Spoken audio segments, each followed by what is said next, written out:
Hello there, everybody, and welcome back to the Real Bros podcast. I'm Logan Thomas, and with me, as always, is my most excellent co host. Caden Green. And together we are the The Real Real Bros. Bros. And in case you haven't figured it out, you're right. Something's different. We sound clear. We sound better, more pronounced, We sound professional kind of. ish. It Not really. only took a whole bunch of OBS work, a brand new desk, all that kinds of stuff. A lot of unnecessary stuff. And But we're here. I hate to say it, but all it took was the press of one button. Yeah. Yeah. I don't want to go into that story just because of how emotional we're probably going to get. Oh, yeah, emotional as in you're going to be very upset with yourself. I know, because it only took, what? Like 6 months? yeah, give or take. Yeah. Just Real Bros have been in production since early November, and we're finally getting around to this half of the show. It's all right. Which I was looking stuff up on how we could get rid of that kind of echo. Mm-hmm. And it was all stuff that I had thought we tried already. I know.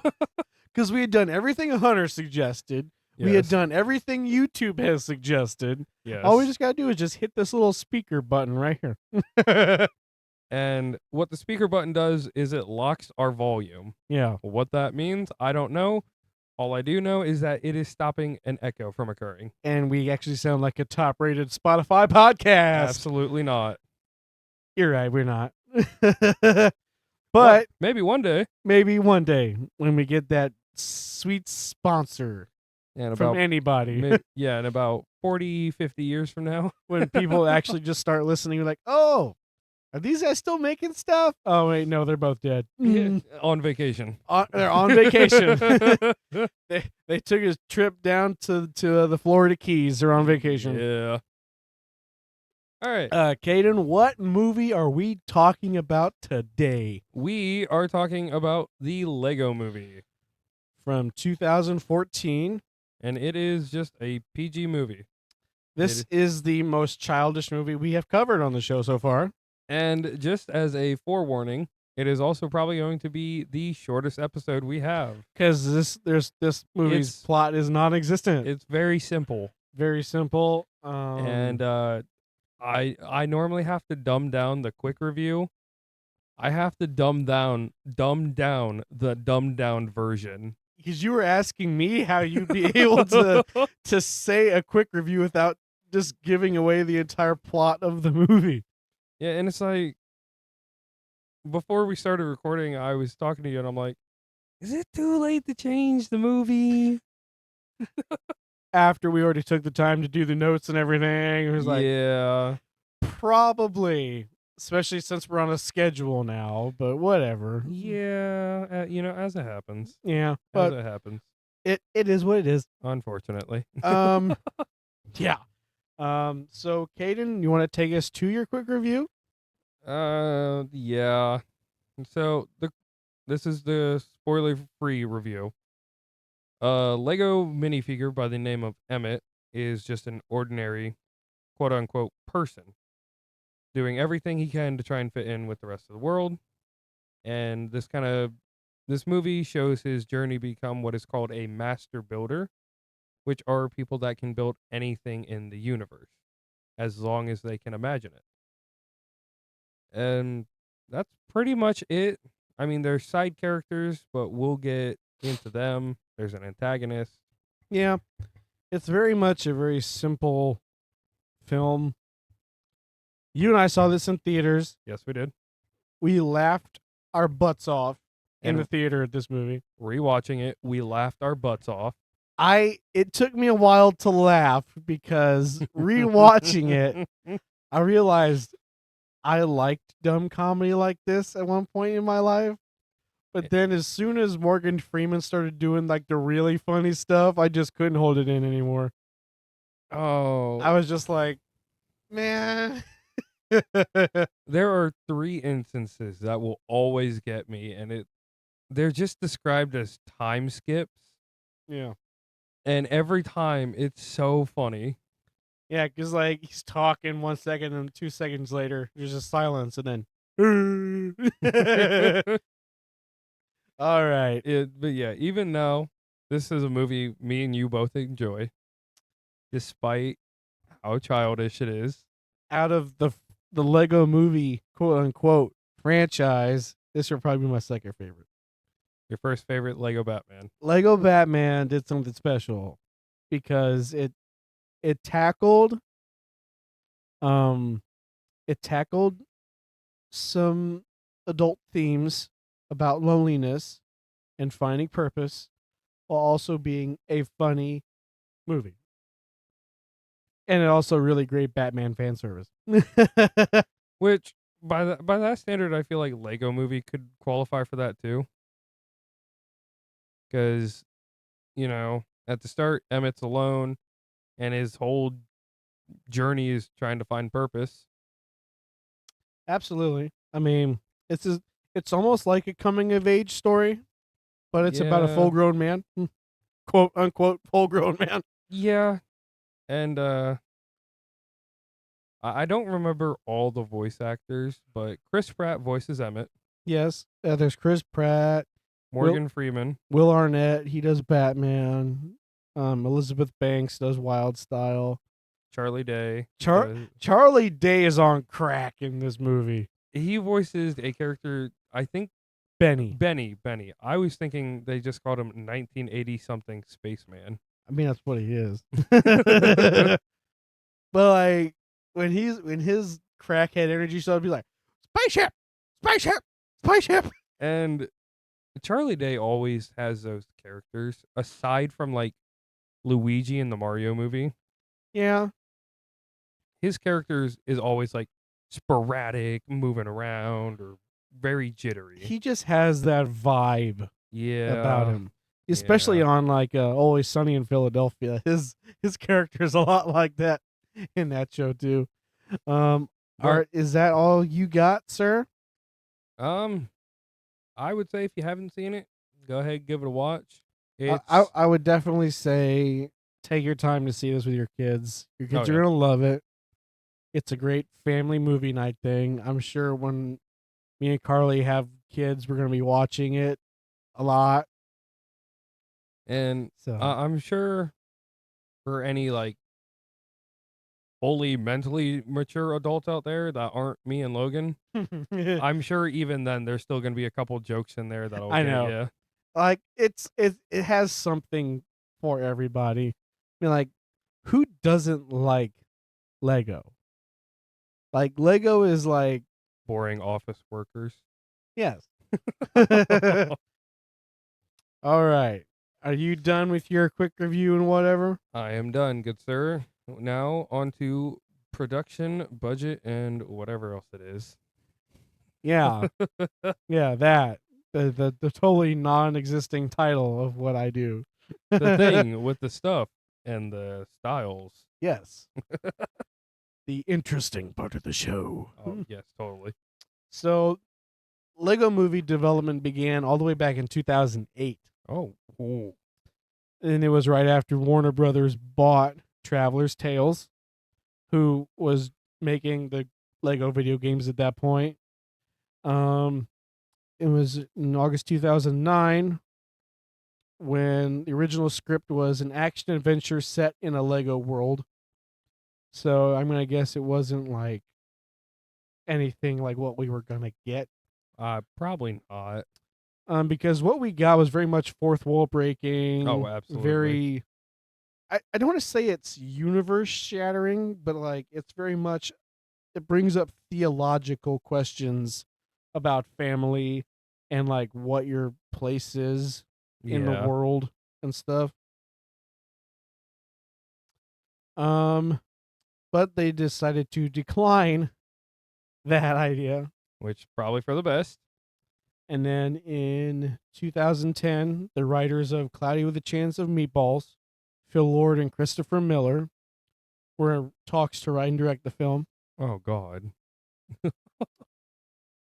And Warner Brothers greenlit the film in 2011 with 2014 release date.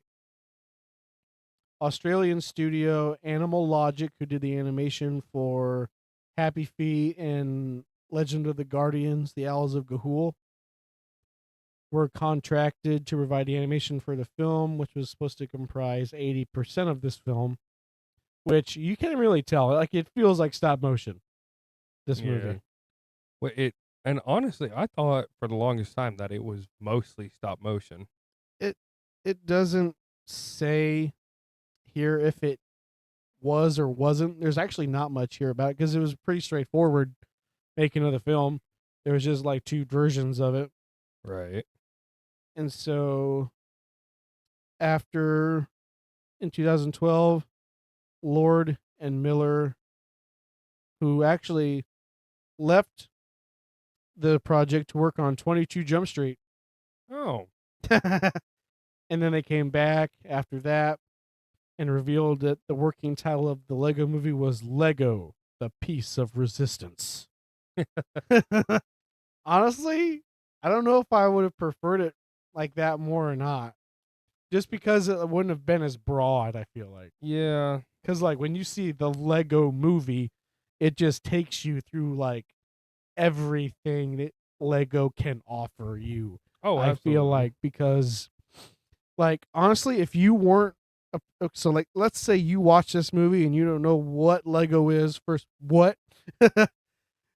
Secondly, um, um, Sorry, I was yawning. Anyway, yeah. What do you mean you don't know what Lego is? you come out of this movie, you're like, dude, where's the clearest Walmart? We're buying some Lego sets. Like, I want to be a master builder. And I did look it up real quick. You are correct.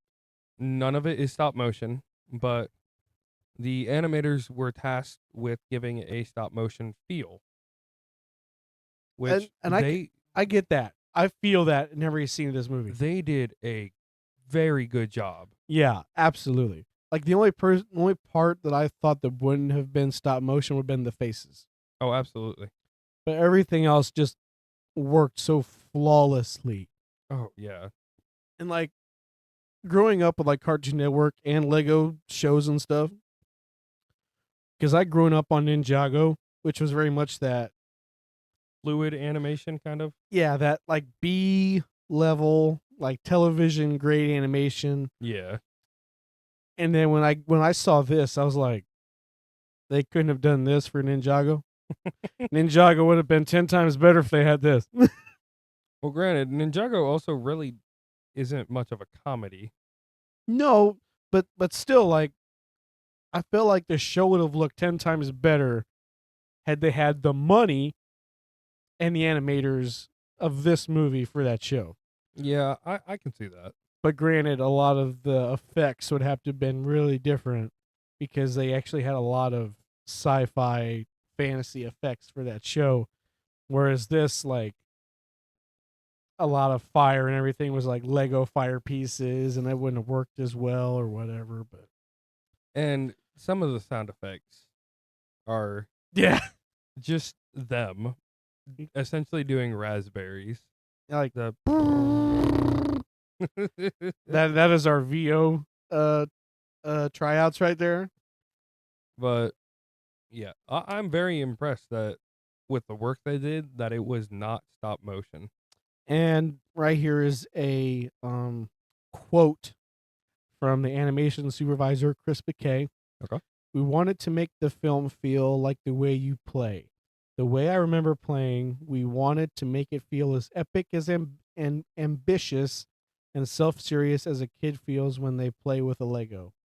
We took something we could claim as the most cynical cash grab in cinematic history. Basically a 90-minute Lego commercial, and turn it into a celebration of creativity, fun, and invention in the spirit of just having a good time and how ridiculous it can look when you make things up, and we had fun doing it. Oh yeah. Dude, that right there, that's your quick review right there. That's what that should have been. It was just a 90-minute long Lego commercial that made me feel about buying Legos. Perfect. But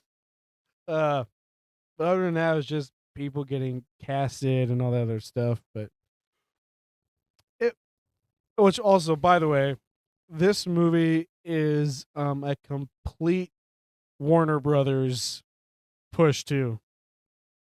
Like so many Warner Brothers characters, they just Oh. decided to throw in there. Oh yeah. Except for the Ninja Turtles. Well, I guess they're technically DC property, I guess. Yeah. So, yeah, including the Ninja Turtles, Yeah. and there's a lot of like Lego character references. And there is a Star Wars reference in here, and because this came out before Lucasfilm was bought by Disney, so they were able to do that. Yeah, and I wouldn't even say it's a reference. Like it wasn't very quick. It was probably a solid couple minutes. It was like a good 3-minute running joke, And then which, by the way, I'm going to be ranting about when we get to that point in the movie because it bothers me.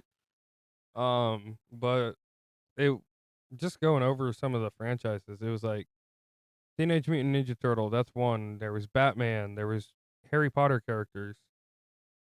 We had Abraham Lincoln was in it. Yeah. Um, They had Millhouse. The Simpsons. Yeah. There's another big one that I'm missing, and Lord of the Rings. Yeah. So the budget of this movie, Okay. I'm ready to hear it. $60 million. Okay. Were you thinking it was going to be higher or lower? I was expecting. On one hand, I was hoping it was lower, but on the other hand, I was expecting it to be higher. Opening weekend it made $69 million. Oh, Which we were a part of that. yeah. We were like $20, but we were a part of it. Domestically, it grossed $257 million. Oh my god. And internationally, it made $212 million.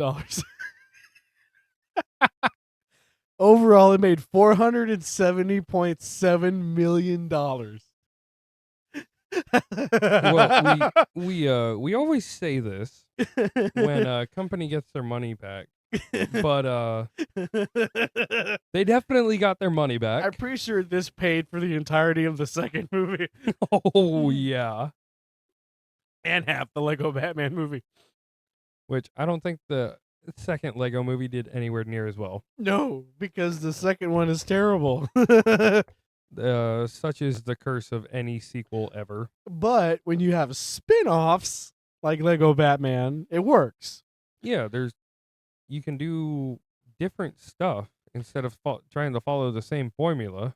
But when you try to make Lego Ninjago into a movie, it goes even worse for you there, son. Well, see, my biggest thing is they essentially rewrote the entire story I know. into a probably 90-minute movie.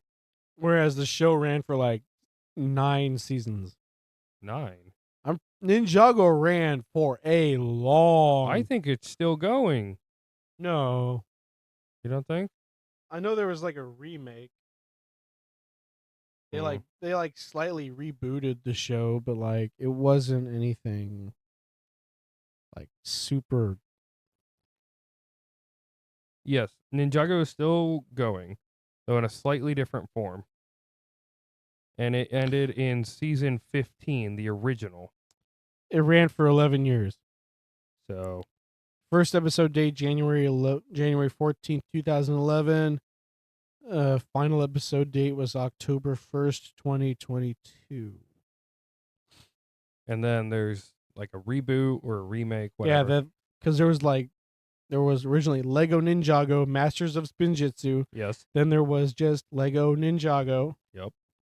And then I don't really remember what happened after that, But regardless. because I remember myself whenever that show first came on, I was like, man, I joined this show like really late. I watched the season premiere over at grandma's house like in the summer. And I realized it was only like season 3. I was like, man, I didn't miss out on as much as I thought I did. No.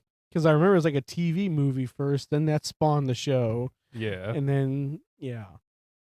Anyway, Because, and I remember when we were talking about this movie, we just went off on all those Lego TV movie properties and everything. And yeah. we started talking about Bionicle. Yeah. We thought it was a show. It was a series of films. Short films, right? They weren't anything big, I would say. So like TV movies, Gotcha. kind of like Lego Ninjago was. That is all I have. Caden, are you ready to start breaking down this movie? Yes. Sorry. I cannot help but yawn right now. I'm struggling very much. Forgive me. Yeah, you worked today, so it's okay. Yes, I am ready to start the movie review. Are you? I guess. Is there anything you want to add? Yes, please go see this movie with your kids. This is a good movie. Granted, you'll probably have to spend a lot of money afterwards because your kids are gonna want to build Legos. Mommy, Daddy, I want that Lego set. And sadly, It's $200. I was gonna say Legos are now 10 times more expensive than what they were when you and I were building Legos. Oh yeah. The last Lego I bought was it was for the Batman. So it was like 3 years ago, and I bought the Lego Technic Batmobile. Oh. And then Hunter didn't even let me put it together. He put it together. But then he turned it into an RC car for me, so I'm okay with it. And you probably lost it That's at Grandma's house. somewhere. Yeah, it's above her. It's on her desk. Yeah. Because I don't have anywhere to store it over here yet. But all right, let's get into it. This is your spoiler warning. Caden, take it away. Okay. So to start off with, the movie starts with a character known as Vitruvius. Yes. He is one of the aforementioned master builders. He is Morgan Freeman as quote unquote not God. He essentially plays the role of wise old man in this kind of movie. He's like God meets Gandalf. Just Essentially. without the godlike powers. Yes. And he is protecting a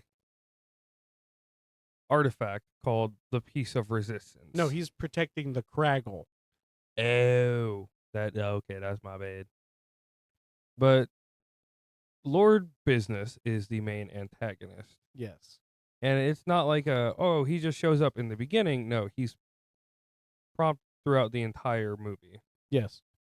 But Lord Business is attempting to get the Craggle from Vitruvius.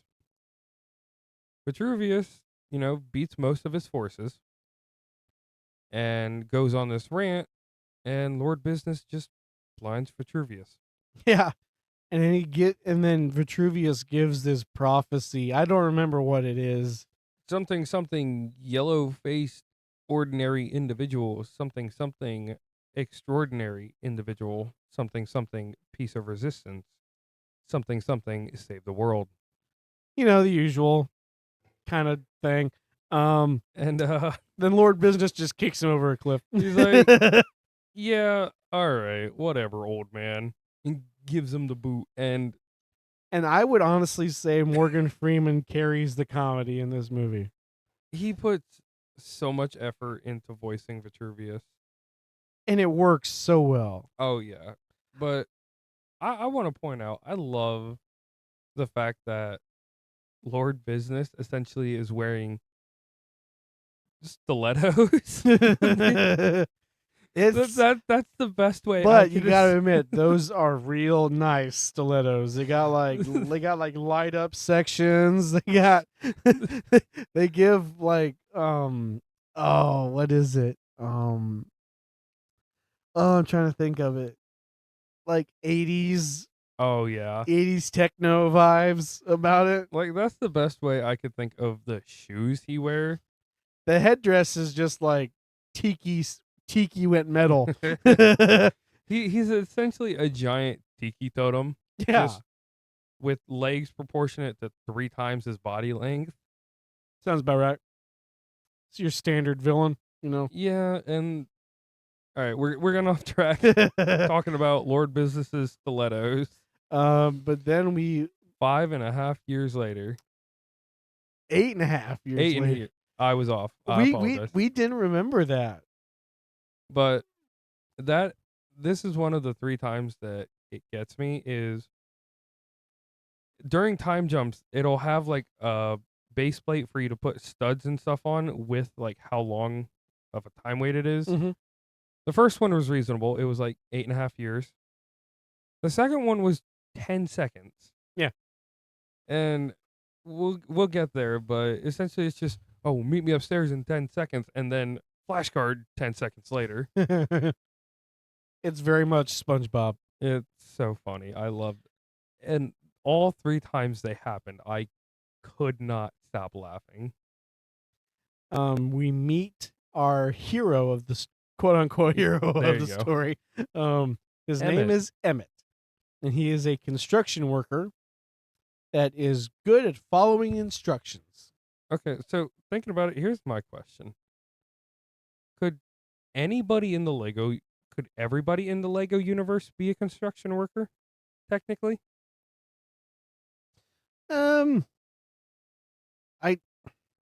Are you talking about like in this specific universe where the Octane Corporation The as Lego universe.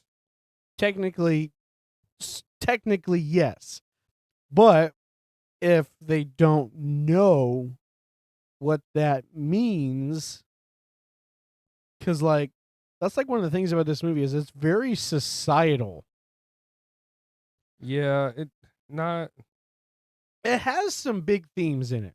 what is it? It's almost like the book Big Brother, or not Big Brother, 1978. Oh, 1981. That's what it was.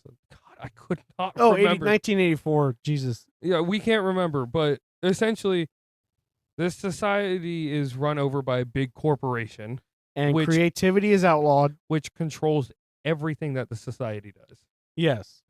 And that's very similar to Octane, which is the company in charge which is run by Lord Business, or President Business. yes, President Business. Um, It doesn't take a super genius to figure out they're the same person. pretty much. But like even in President Business's like video message, like Taco Tuesday is coming. If you don't enjoy it, you'll be put to sleep on national television. No, that wasn't the last thing he said. He's everybody best be following the rules or I'll put you to sleep. Anyway, Taco Tuesday's coming up. Yeah. And Emmett's just like, put to sleep. Oh well, never mind. What was I thinking about? He's like, oh yeah, breakfast. But yeah, it's very it reminds me of like I can't think of the word. Dystopia. Yes, it's a very dystopian film. Like, if you do not follow the rules that are in place, you will be punished severely. Yes.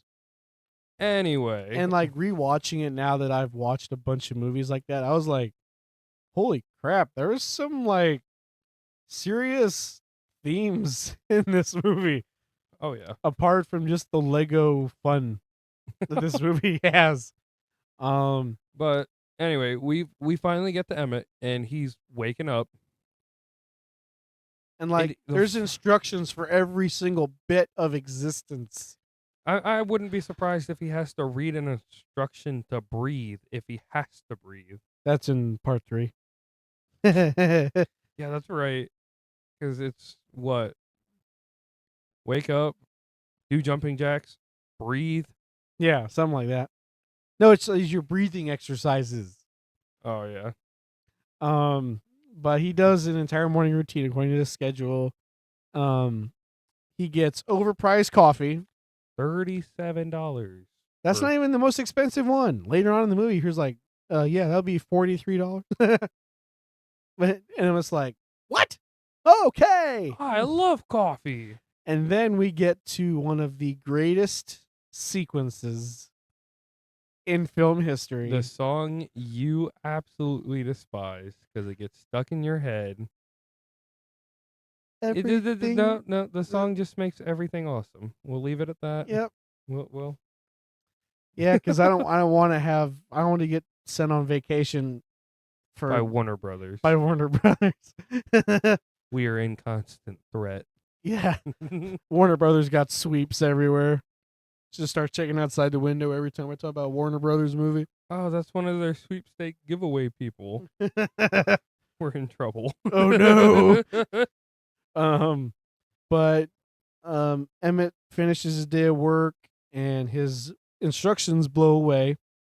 And Well, I feel like we should mention, like, he's trying to talk to people, connect with them, and they don't really notice that he's there. he's everybody pretty much considers him nobody just Yeah. because he's just that average. Yeah, like he has, in everyone else's eyes, he has no redeeming qualities. Whereas, like, oh, Gary, you say his name, he starts laughing. Oh, Bobo over here, he likes hot dogs. Emmett, he's just like, Yeah, Emmett's he's just there. and like when you heard my silence, like that was really how it was in the movie. Yeah, They like really just went like stone face. but anyway, his instructions do get blown away, and he sees somebody rummaging through the construction yard in a torn down building, correct? Yes. And he's like, "Well, oh, hey, you can't be there." He's looking through his instructions and whatnot, and I don't want to describe this sequence. Go ahead and describe it, please. It angers me talking about it. So, Wild stuff. We meet Wild Style, and she is Yes. searching for the quote unquote piece of resistance. And she drops her hood, and Emmett's just like, Whoa. and he's like, excuse me, ma'am, can I help you? And then he like trips and he falls down a hole, and he goes through like this. I don't even really know how to describe Like a it. spiral. Kind of. But then he falls right into a hole again, and he misses, like he gets like spikes and stuff happening to him. So what he ends up teetering between Lollipop Candyland and Death. spikes and flame galore Death Row. And as he's about to go into Candyland, his helmet, which he always has with him, falls on him, knocking him into Spike Pit. Yep. And he's just, it hurts! Ow! Ow! Ooh! My butt! Ow! But then he falls in front of this strange red block. It's not a Lego block. It's the piece of resistance. And it is whispering to him. And this is the only time it happens. It says, touch me. Use me. It's very weird. It is. Um, But it also says, become extraordinary. Yeah, like become special. But he touches it And he blacks out. after like an extreme acid trip sequence. Yes. Like, he is freaking out. He wakes up in the police office. Yeah. And He's interrogated interrogated by good cop and bad cop, which are one person. voiced by the man, Liam Neeson. Dude, I told you this as soon as we rewatched this. This is how Liam Neeson got the Naked Gun remake. I will let you believe that if you truly want to. He's not in any other real comedic roles. I mean, I'm just saying, everything else is like serious or action or where his family gets taken. Well, probably because this is we're going to get off topic here with this for real quick, but probably because this Naked Gun that's coming out is going to have a stupid comedy plot line with a super serious actor. I mean, it'll make it 1,000 times funnier. because that is the point of Naked Gun. Yeah. But anywho, he gets interrogated, There you um, go. and he shows him the video of all these interviews about himself, and nobody likes him and everything. And he's just, I. It's kind of sad because he pretty Yeah. much just like gives up on life for like a second, Yeah.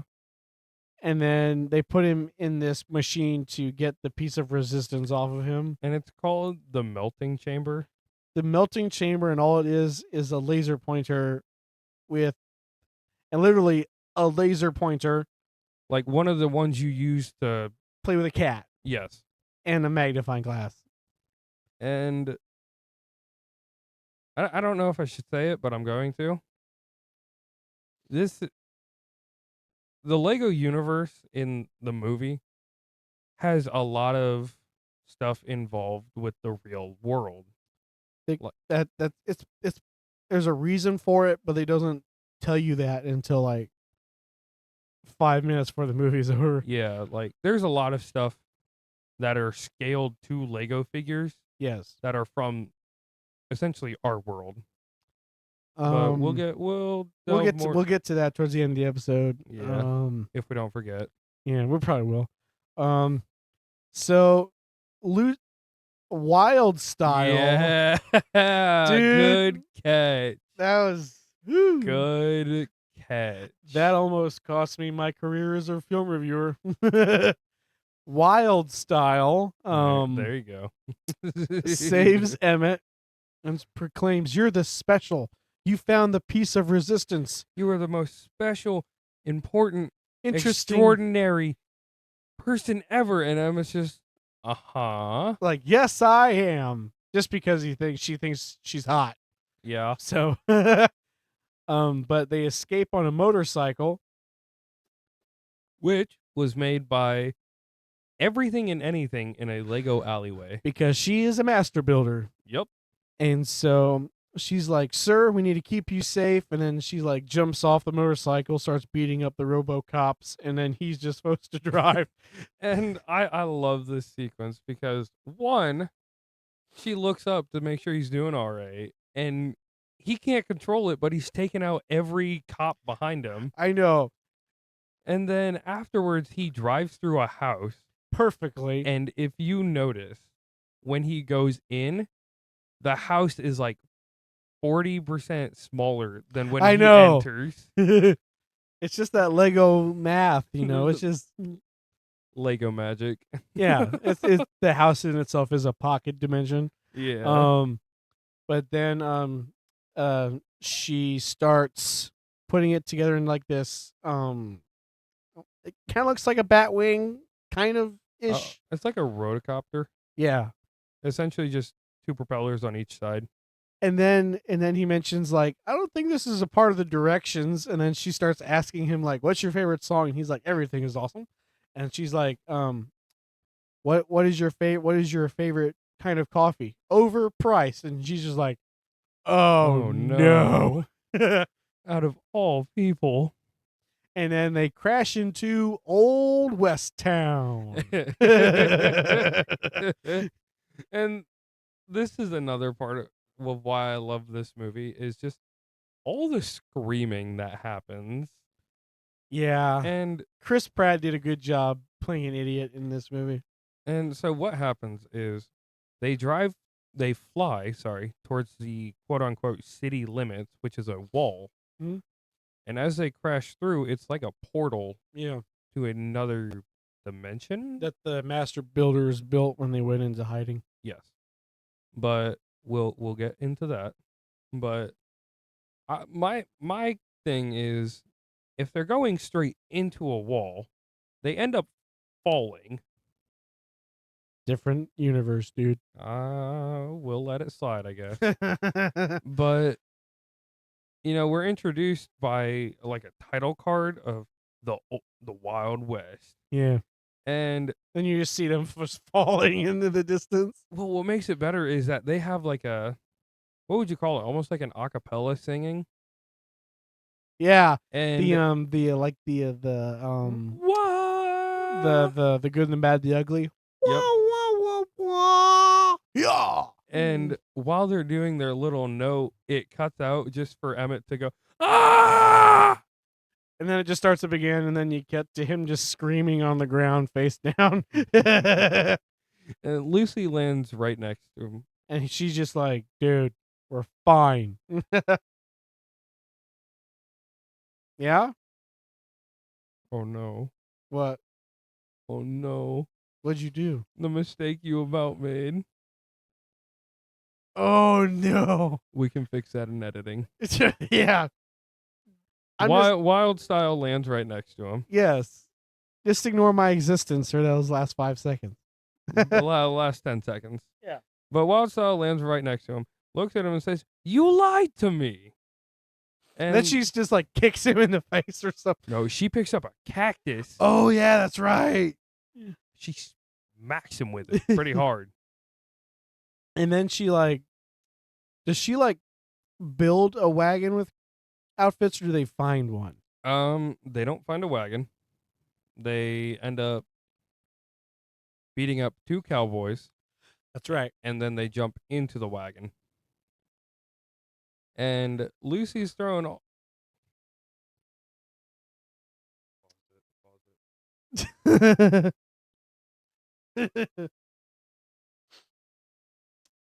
Loot wild style.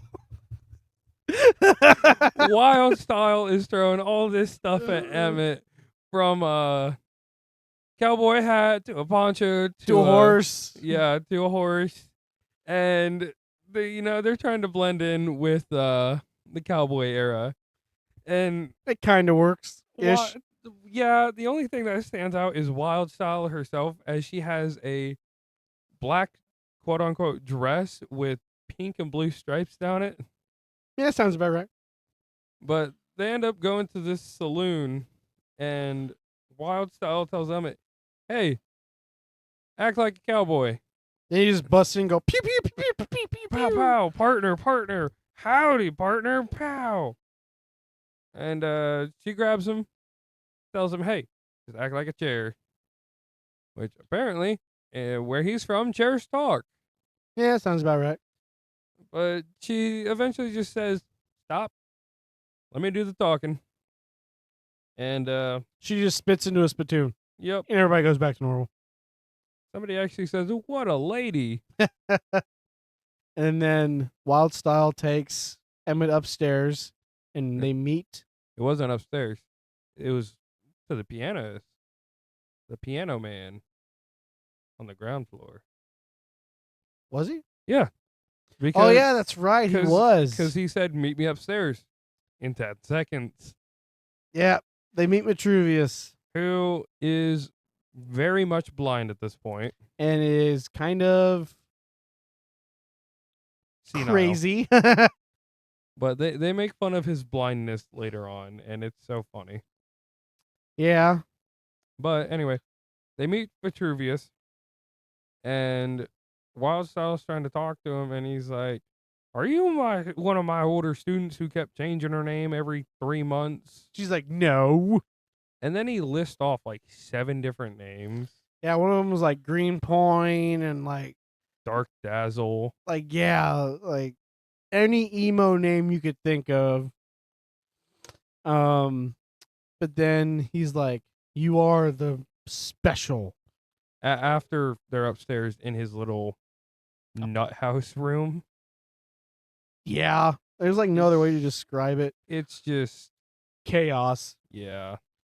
But then the cops show up. No, we're forgetting a very important part. What?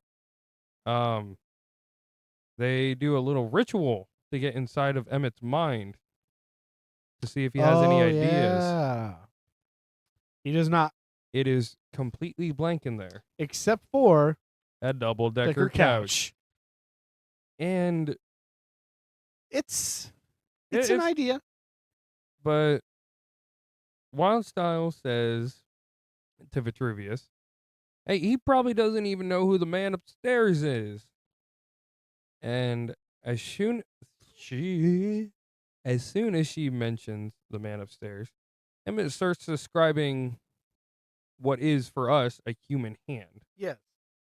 And it's like, oh, are you talking about the thing with like weird octopus fingers? And Vitruvius and Wildstyle turn around and it's like, that's the man upstairs. That's him. Yeah. So he might just be The man the upstairs. man upstairs. Um and Vitruvius, well, they get out of Emmett's mind, and Vitruvius says, well, Emmett, I'm impressed. Your mind is so empty that you can visualize the man upstairs, whereas it would take most master builders most of their life. to get their mind that empty. Yes. So, Which would you say he's really dumb then, or just not all there? I don't want to say he's dumb. He's just so institutionalized that they're He doesn't think for himself. yes. And so at that point, then the cops show up. Yes. They blow open the door. Literally. And at this point, has Bad Cop and Lord Business had their business meeting yet? No, not yet. Okay. Because, You're right, it's after. yes. It's after, right. So Sorry, the go cops on. are giving chase to Vitruvius, Wildstyle, and Emmett. They're going through this old western town, and Wildstyle gets separated from the other two. Vitruvius and Emmett end up in a pig pen, and I guess for some reason Emmett hates pigs. Wildstyle is running through a barn making a makeshift wagon. Yes. Well, as Emmett is running away from the pigs, he gets tangled in the, I want to say, fence post. Mm-hmm. And not Emmett, Wildstyle ends up connecting it to the wagon to make a, Sled. yeah, with pigs. And they obey so well. Yeah, she cracks the reins and every pig goes oink and straightens up. Yep. And then they give chase through the canyon. They lose the wheel, and Emmett's like, "Oh my gosh, how am I going to fix this?" He just attaches another wheel to the top of his head and just uses his body as an axle. And it works. It does. And then at some point, they end up on top of a train. Yeah, the carriage crashes into a train. Yes, that's right. And so Vitruvius, Wildstyle, and Emmett are all flying upward, and Emmett grabs his hairpiece and replaces it for where the wheel was at. Yes. And I don't remember exactly. Oh, because Batman shows up. Yes. What happens is Bad Cop is now chasing the other three, Yes. and they build a ramp out of the train that Bad Cop drives off. Mm-hmm. But Bad Cop turns his car into a plane. It's kind of like a Blade Runner Yeah. car. And he blows up the track, which sends Vitruvius, Wildstyle, and Emmett plummeting to their death.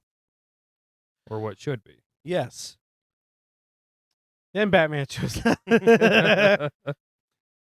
And Batman is, well, he's Batman in this, to put it. This is the most comedic version of what I would consider the Dark Knight trilogy's Batman to be. Because he's like, "Hey, bro, check out these sick beats."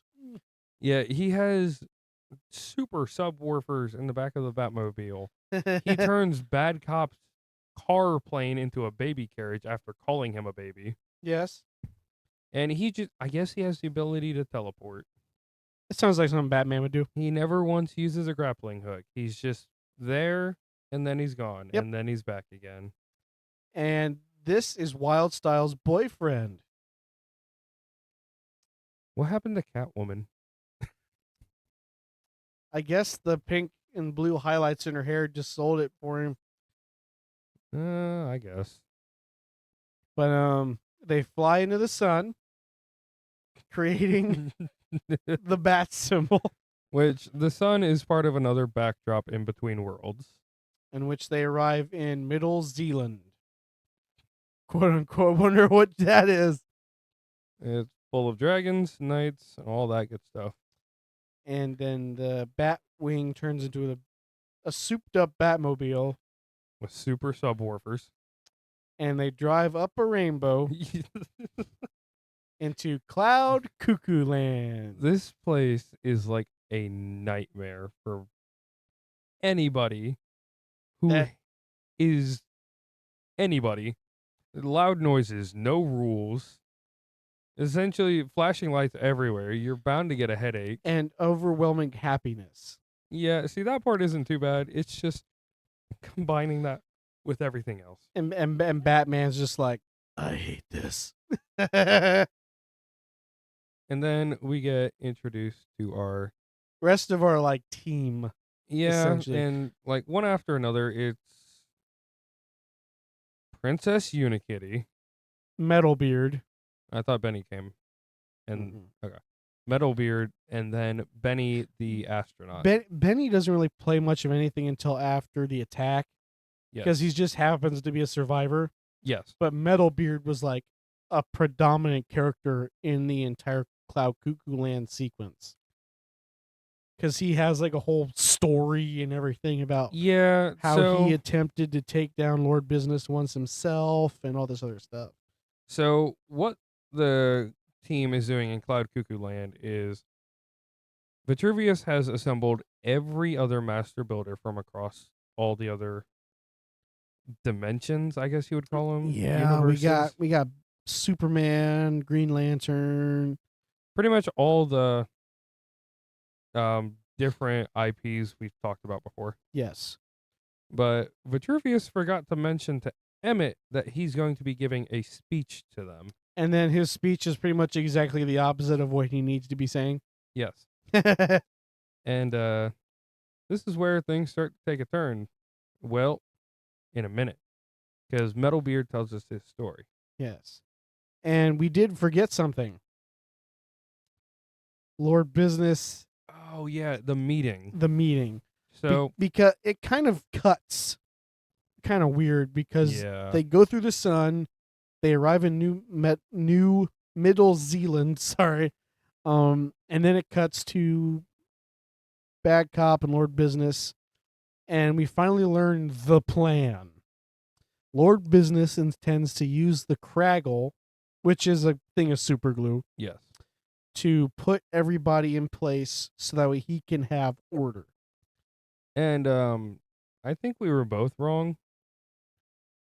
I think the meeting happens after they escape Bricksburg. It's somewhere in there. It's somewhere. It doesn't really matter when it happens. But what happens Is important. Yes. Be- So Because Bad Cop and Good Cop, they're always conflicting each other. yes, it's like split personality. And Good Cop can't do the things Lord Business wants Bad Cop to do. Yes. And so Lord Business brings out his parents, which are both cops and both voiced by Liam Neeson. And he says, I'm going to use the taco on them. And he pretty much just super glues them in place. And Bad Cop is like, I have a job to do. And then he erases. It was Lord Business that erased That's it. right. Lord Business uses the. How does he word it? It was the Qtepe and Nalish Polier. The Nail Polovish for some reason. It was something weird, but He erases his face, and then only Bad Cop remains, and he freezes the rest of his parents. yes. Cut back to where we were. Yes. Which is Metalbeard's story. Yes. So him and Metalbeard is just a titanic man with only consists of his head and his organs inside a essentially Iron Man suit. Because everything went wrong on his mission at the Infinite Tower. Yes. and it went wrong because of 3 reasons: lasers, crocodiles, and laser crocodiles. Who would have thought they would have had those? Lego builders. Those Lego builders. But at that point, I forget who brings it up, but Um, Emmett has a tracker on his leg. well, it was after. At this point, they had started to get attacked by Octan, Yes. and everyone's running around trying to fight back, but all the vehicles are craggled together. So essentially, they're unbreakable. Yes. And as Emmett's running back to like center stage to try and create order, a mermaid is like, Oh yeah. "What's that on his ankle?" That's right. Mm. And I think it was Dumbledore that said, "That fool, he led them to us." And then it pretty much an apocalypse happens at Yeah. Cloud Cuckoo Land. And I want to say 99% of the master builders get captured, And the only one who's escapes are our team. which now consists of Wildstyle, Vitruvius, Emmett, Batman, Princess Unikitty, and Benny the Spaceman. Yes. And so they're building a sub. And the only thing that Emmett builds is his double-decker couch. And Batman is like, what? That is the stupidest thing I've ever seen. And then They finally dive into the water to Yep. get away from the cops. And does the sub destroy itself? Yes. So every master builder is trying, they're not working together to build the sub. So they're putting all their own interest in sections that Yes. don't connect. with the others. And so the sub just implodes upon itself. More like an explosion. It goes bye-bye. Yes. The sub goes on vacation. And all the debris starts rising to the surface. And the only thing that's still standing is the double-decker couch. Which, I guess, in the eyes of the Octan robots, is so stupid. It's not worth looking at. But, wouldn't you know it? They're alive in there. Yeah, because apparently the double-decker couch also has coolers underneath the seats. Perfect. So it worked. And Metalbeard rescues all of them. Yeah, he comes back, and apparently all he wants is the double-decker couch. But his reasoning makes sense. He says that it's so stupid and simple that Lord Business wouldn't expect. A master builder to do it. Yes. And so that was when Emmett comes up with the plan of the only way we're going to beat these guys is if we do what they don't expect. And that means follow the instructions. And Benny had already built like half a spaceship. The poor guy can never catch a break. And all he has to do for his spaceship is just snap his fingers, just falls apart. Which makes me question like how well it's put together. I know. Until later, but we'll get there. Maybe it's because it's just not done. Yeah, that could be. But anyways, they put their plan together. And they infiltrate everything. Batman and Benny are in the front seat of the spaceship bus, quote unquote. well, we forgot one thing. Vitruvius didn't mention to Emmett that when he reunites the piece of resistance with the Craggle, He might blow up. yes. And Emmett's like, it probably won't happen though, right? Vitruvius, just sure. Sure, let's go with that. Whatever means you'll put the piece of resistance on the Craggle. Anyways, Benny and Batman are there, and they're like, "We're here," and Batman takes out the robot guard With a batarang. and then he just starts throwing like 100 batarangs at the open button until it hits it right. And he's like, first try. And they go in. Emmett and Wildstyle have outfitted themselves with aluminum foil to get to the manufacturing floor because Bruce Wayne, who is that guy? And they play it off so well. It's so stupid. Like that, I feel like that's how any Batman would react in this situation. Who is Bruce Wayne? But so I'm gonna lay out the positions for everyone. Batman and Princess Unikitty are in the board meeting in with the board Lord meeting. Business. telling him, "Hey, What kind you of sound guys- system you got in your tacos? you got super speakers in those? No, that's a shame. Looks like I won't be backing you up on this project."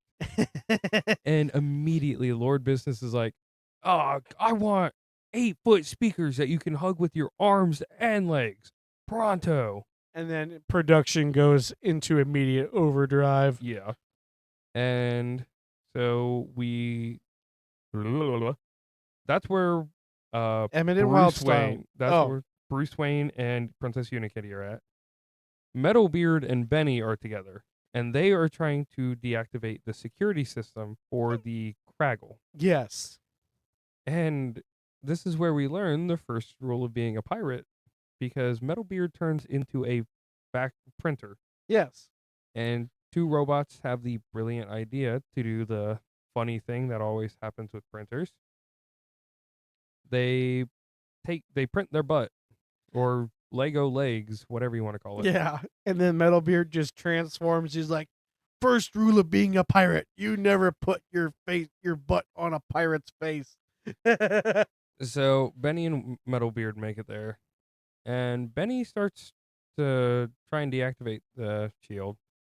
20 hours later. Yeah, it's not working. Yeah, it's because it's not 1980s technology. Yeah. And so this leaves Vitruvius, the blind man, on lookout. As he just it's cuts- just a shot with a binocular staring at a wall. And it's so funny to me because like everybody knows he's blind in there, but they put him on lookout duty. And then it cuts to him like 2 minutes later. He's like, I'm on my way. He just falls off a ledge. I'm sneaking. Wah! But Emmett and Wildstyle are trying to get in place. Yes. And they're moving one of the 8-foot speakers now and accidentally bump into another robot. This kind of causes suspicion. It's like, hey, where are you guys from? You don't look familiar. Well, short story that they gave was that they moved from a lower floor. Yeah. The robots didn't believe it. And Emmett, having one of the best ideas probably in the movie, he starts to do the beat for Everything is Awesome. And Wildstall starts singing. Yes. And this distracts the robot enough for them to dance away on to another room or whatever. And this is when we learn Wildstyle's real name. Cassandra. Yes. Her name is Lucy, if you haven't picked up how many times we messed up in the first half of the episode. No. No. I never would have thought. I honestly had lie. I honestly had forgotten that her nickname was Wildstyle at first. Because I was like, oh, well, Emmett and Lucy are going to do this. I was like, oh, yeah, I forgot. That was supposed to be a secret. No, you lie. Her name's Cassandra. I thought her name was Kristen. I thought it was Jeff. Oh, no. But anyway, I'm not calling her Lucy. Oh, I've messed up enough. I'm just sticking with Wildstyle. But Wildstyle and Emmett have a kind of heart to heart, and you're gonna kind of see some romance blossoming. Yeah. What a surprise. Yeah. But oh my gosh, dude. We forgot the Star Wars bit. Oh yeah. Go on your little tangent, okay, buddy. So for the spaceship they need for this plan, they need a hyperdrive. Yep. And they were like, man, where are we going to find a hyperdrive? All of a sudden, the Millennium Falcon shows up out of nowhere with Chewie, Han, and Lando in tow, C-3PO. and C-3PO. And so they're all, and Batman and Emmett are on the deck of Metalbeard's ship, and they're like, hey, how's it going?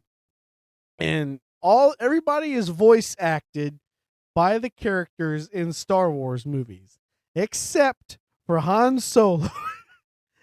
And it bothers me.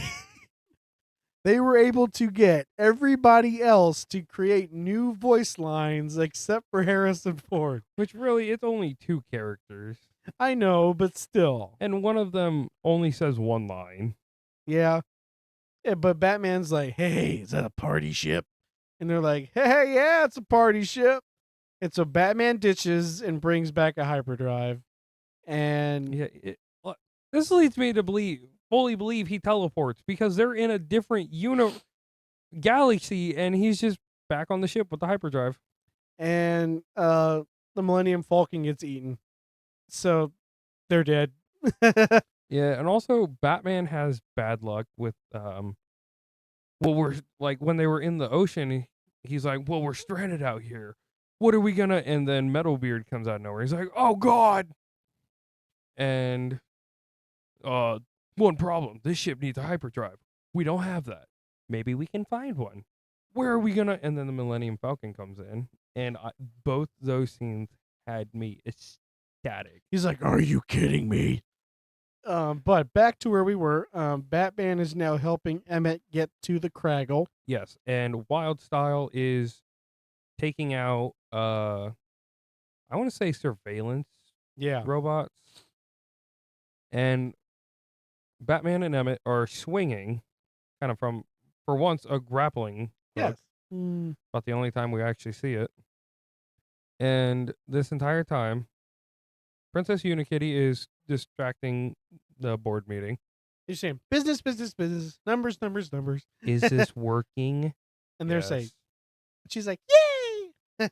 But Benny is still struggling to get the computer to deactivate the lasers. And so Metalbeard gives it a try, and he says, be ye disabling Yeon shields. And it works. And Benny's just done. Honestly, I would be too if I was in his shoes. Pretty much. I mean, after that, they get captured. Yes, because Emmett is almost about to put the piece of resistance on the Craggle and sees Wildstyle get captured, just screams out, no! And it just kind of alerts everyone. And everyone's captured now. And now all the master builders are put in the think tank. Yeah. Which is how the instructions get created. And this is where that Vitruvius falling comes from. Yes. He's sneaking around one of the master builder chairs. Yes. And he's trying to go around a corner. You know, he's blind. And he just ends up falling down. And he's greeted by Lord Business. Yep. And Lord Business calls him old. And Vitruvius doesn't like that. He says, I'd like to be called experienced, in which he proceeds to, I want to say, knock out 20, 30 robots. He does some Yoda stuff. Yes. But then Vitruvius gets decapitated By a penny. By a penny thrown by Lord Business. And then we learn that the prophecy was fake. And Vitruvius made it up. And he was about to tell Emmett, I'm about to tell you something that will alter your thought of existence. And he dies. Yeah. This movie's got jokes for me, and I'm so with it. And so then they hook up Emmett to a battery that is connected pretty much like a bomb to all the master builders. Yeah, the think tank is about to detonate. And they rip the piece of resistance off of Emmett. And so now he's no longer special. And so I'm trying to figure out order. I know we got a countdown of 100 Mississippi, Yes. and that part annoyed me because I think it stopped counting at 95 Mississippi. Yes. But Like, there's Emmett pretty much wiggles the battery loose, and this office building looms over an eternal void of nothing, pretty a much. wormhole, Yeah. essentially. And Emmett's like, I gotta get this battery disconnected. So he jumps out of the window with the battery Yes. and sacrifices himself and saves everybody. And something I want to mention is that at this point in the story, everyone's kind of turning to Emmett for ideas Yes. because he's gotten them this far. And so, he jumps out the window and everyone's like, "No, Emmett." How long would you say he would been falling for? About 20 seconds? 30 At seconds? least.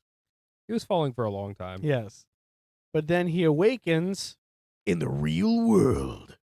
Yeah. And I told Logan this. This is like my least favorite parts of the movie is when they integrate the real world. It doesn't have to exist for the story, but it's kind of fun that they were pretty much like, hey, this entire movie is something a kid came up with Yeah. playing with toys. To sum up that whole interaction, a kid is playing with his dad's Lego sets, which are deemed what's the word? Off limits. Yes.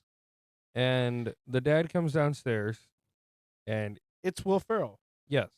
who has voiced Lord Business. Yes. But the dad is actually the man upstairs. Yes.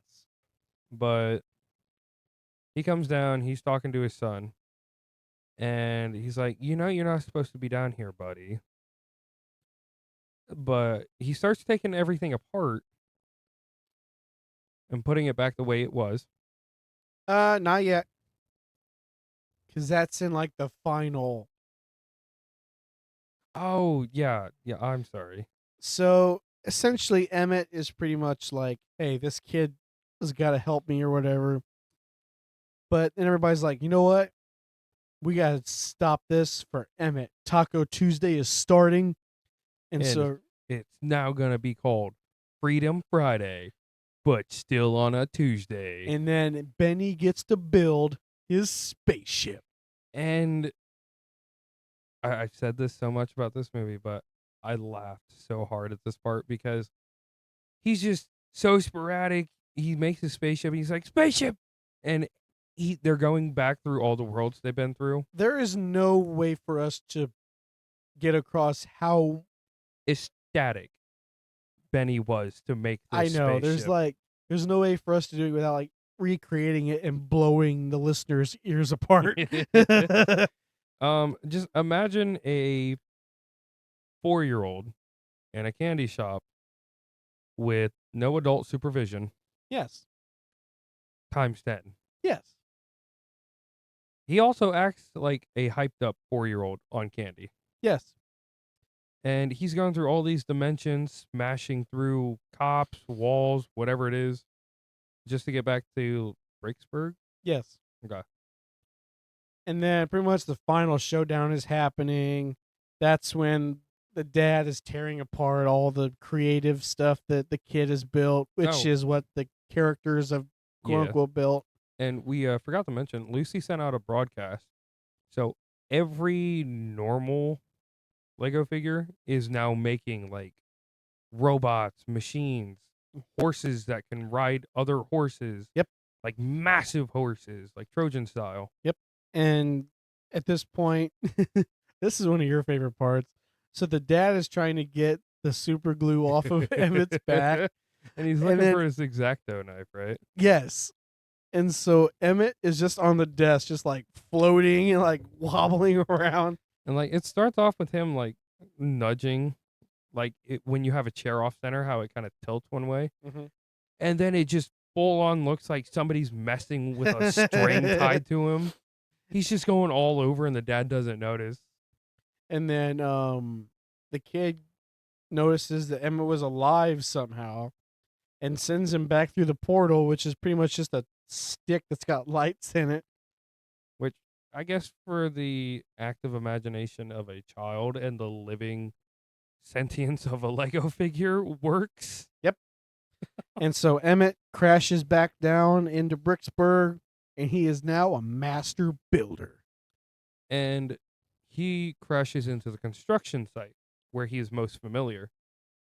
And he makes a giant robot out of Construction McQueen equipment.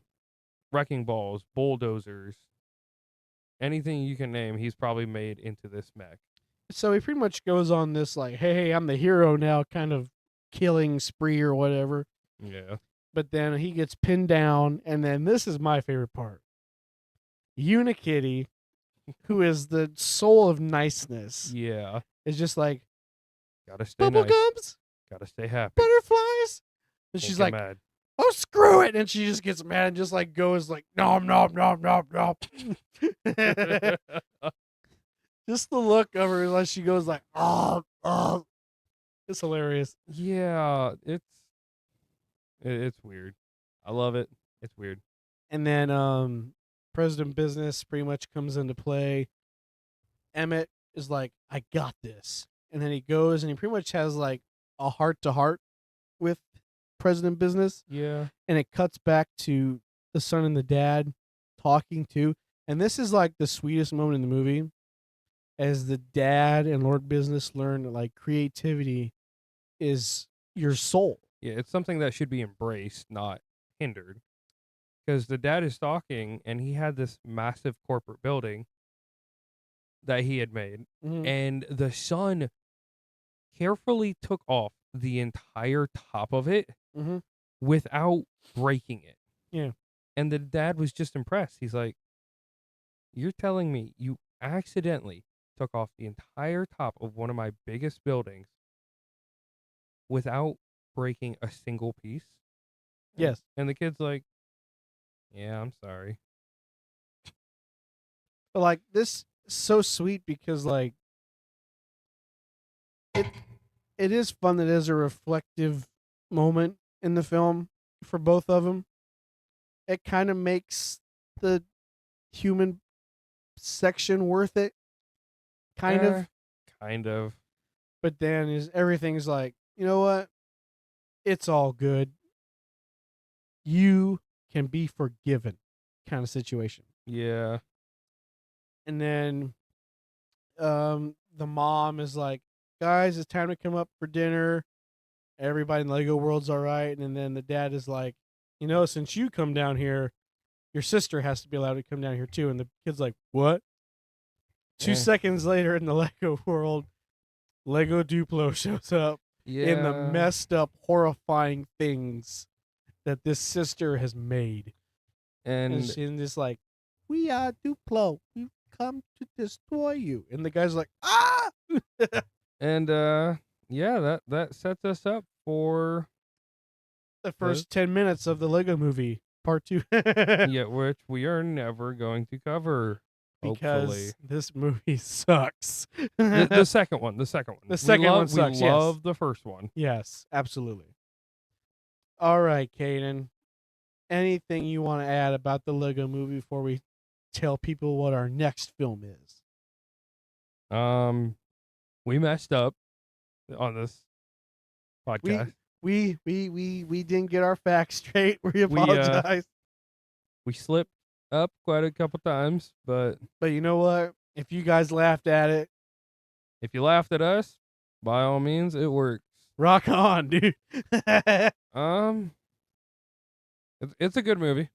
I definitely say it's a fun movie that kids should watch. And I like the story. I like what little story it has. The lesson it tells. Yeah. That creativity reigns above all. It is the ultimate power, and that nobody is going to be able to take it away from you. Yeah, I guess. Except Will Ferrell, apparently. So stay away from Will Ferrell, everybody. We love him though. Yep, we love Will Ferrell in some of his movies. Do you have any questions? I didn't think of any, but okay. Here's I kind of had one, but it wasn't really like important, integral, like what our normal questions are. If you were that dad and you had that amount of Legos downstairs, would you let your kids play with them? Yes or no? Oh, absolutely. See, I talked to you about this, Mm-hmm. but I told you, like, if I have that many Legos, yeah, I'm gonna let my kid play with them. There's gonna be a few rules, but other than that, go Right. nuts. It's like could you? Because like I can't even just imagine having a basement and having like 5 or 6 tables set up as lands oh yeah, for Legos, man. That's crazy. and it's like you can mess with the vehicles, you can mess with like trees and whatnot, but my only real rule would be like leave the buildings as they are. Yeah. But like in that scene when he like went to his table, he's got like tool shelves like full of just individual Lego pieces. Yeah. It's crazy. Yeah. His dad might be a bit of a psychopath. He's just rich. That too. I definitely would. I definitely think there'd have to be a lot of rules in place, especially if there'd be like some that I'd like spend like days or something working on. But yeah, I mean like that's like the thing about Legos is like you can build anything. For the most part, as long as it As- somewhat resembles a blocky figure. Yes. At that point I'll just be like, you know what, kids, just go play Minecraft. I'll stay down here. All right. So Emmett was a construction worker. What if you were in Emmett's shoes and you weren't a construction worker, but you had to fall into another kind of like law enforcement, medical, fast food, one of those kind of categories? Where would you land to build your mech? Ooh. That's a tough one. I'd probably have to say law enforcement just because like of the chance of getting like some decent weapons for your mech. Well, I mean, you are a master builder at this point. Yeah, So but you can like make your they own got like weapons. stormtrooper weapons, these cops, and they still can't hit anything. Yeah. I this is probably subjective because I work in fast food, but I'd have to say fast food. Just have a bunch of deep greasers as your weapons. Just Just the special attack is just launching hot grease. And your flight ability is based on a blizzard. No. Oh well. Caden, what is our next movie? I don't know. I think it's one of yours, isn't it? It is What's our next movie? our next film. Nice turnaround. I like that. Well, of course. Our next film is none other than the original Jurassic Park. Dinosaurs galore? The dinosaurs. No. Dinosaurs. Oh, okay. Mr. DNA lied to me then. Yeah. Mr. DNA isn't real. Oh man. DNA is fake. Yeah. I knew it. Science is a lie. All right, everybody. Well, thank you for listening. To this roller coaster of a podcast episode for us. Absolutely, man. We had this is our roughest one, trying to keep a secret in. Woof. Oh, absolutely. But be sure to listen next Monday for our next episode, and we will see you guys later. What? I'm Caden Green. Oh, that's right. I'm Logan Thomas. I'm Caden Green. And we are The Real Bros. See you guys later. Bye-bye.